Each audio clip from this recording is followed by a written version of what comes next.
Oke, jumpa lagi kita dengan Cak Ompong. Bagaimana Bapak Ibu sekalian serta para sohibulane, tentu kita semua dalam keadaan baik dan sehat.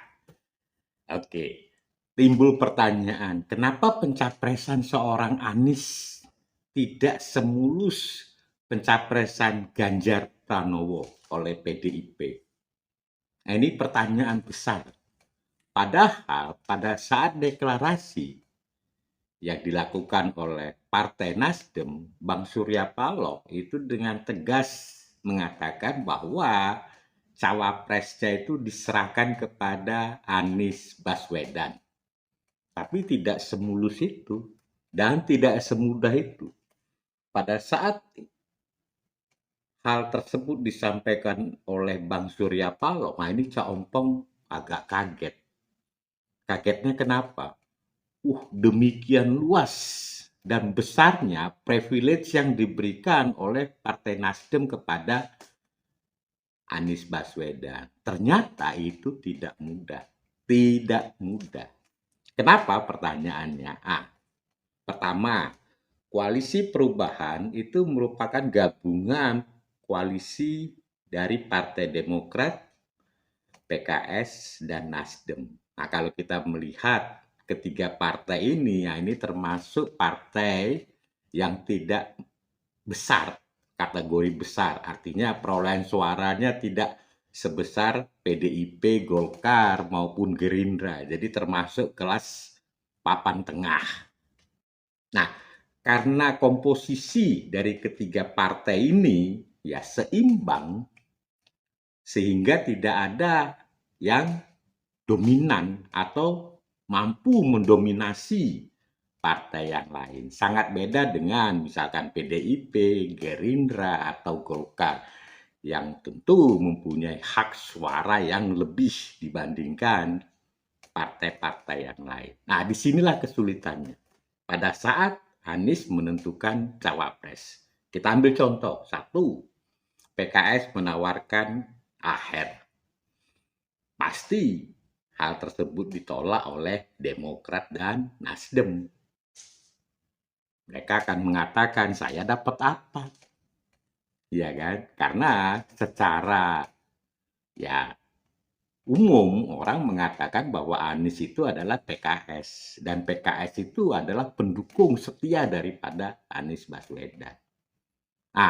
Begitu Anies dipasangkan dengan AHY, ya PKS juga menolak. Kenapa? Karena AHY belum ya berpengalaman lah di ya politik dan pentas nasional. Artinya belum pernah menjadi public figure yang sudah ya pernah memimpin suatu daerah. Nah, PKS dari PKS. Lalu ditawarkan lagi, bagaimana kalau itu Sandiaga Uno yang sudah pernah ya bekerja sama sebagai gubernur dan wakil gubernur. Delala Sandiaga Uno justru sudah masuk ke P3 dan konon katanya akan menjadi cawapresnya Ganjar. Gagal lagi. Nah, terakhir ada lagi isu mengatakan bahwa Anies akan dipasangkan dengan Erlangga Hartarto. Ini lebih konyol. Lebih konyol.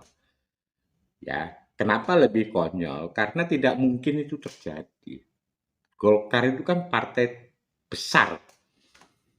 Ya, tentu ada gengsi yang mereka pertahankan. Tidak mungkin ya kader partai Golkar atau petugas partai ya besar menjadi wakil daripada partai kecil, itu sudah tidak mungkin.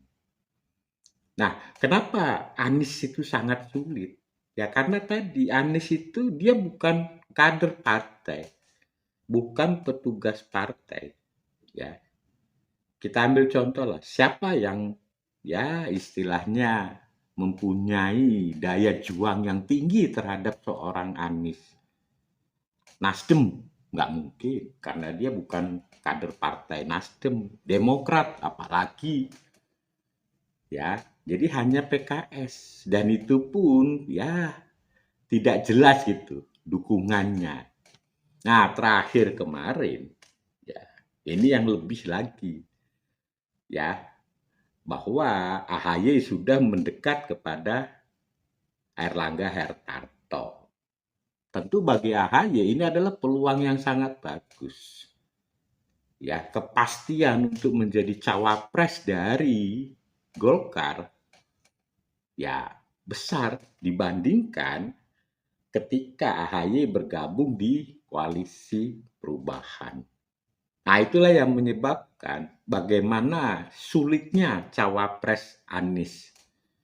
Ya, satu-satunya partai yang sangat setia mendukung Anies Baswedan hingga saat ini, ya PKS. Demokrat, ya tanda tanya. Nasdem, ya tanda tanya.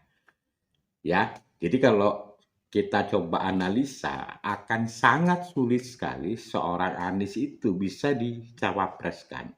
Dia terkendala dengan cawapresnya. Ya karena cawapresnya itu adalah tarik-menarik dan semua mempunyai kepentingan masing-masing demi ya suara legislatif di DPR. Oke, sampai jumpa lagi.